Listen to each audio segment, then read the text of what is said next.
Hey everybody, it's Stacy. Welcome back to my channel. Today we are going to be doing the mystery kit reveal for our August mystery kit. So let's just jump right into it. We have this kit called Weekend Vibes. I just really love the neutral colors in here. It's just so warm and cozy. It can be used any time of the year, but honestly, I'm thinking November for like that transition fall winter mode. I just think it's so cute.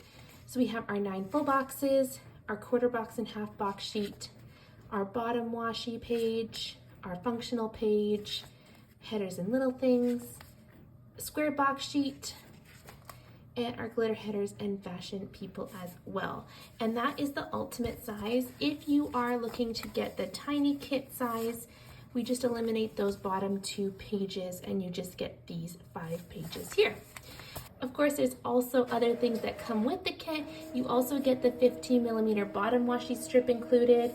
And then if you get the weekly kit, you also get a foil bundle. And this month we went with our confetti foil bundle in silver. I just thought it would be so fun to just be very like simple and neutral. So this kit comes with it as well.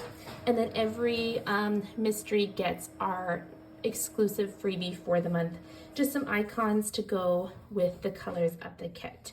Now there are extras or add-ons or other options that you can either pick and choose. If you want just the tiny or ultimate version, this is what you would get. You could do the journaling kit, you can do the tall boxes, and the deco sheet as well. And then if these are just the things you want, you can get just these things. We also have Hobonichi kits in Hobonichi Cousin and Hobonichi Weeks. So there's so many options for all of you guys. So here is the mystery kit reveal. Let me know what you guys think in the comments down below, and I'll see you guys in the next one. Bye!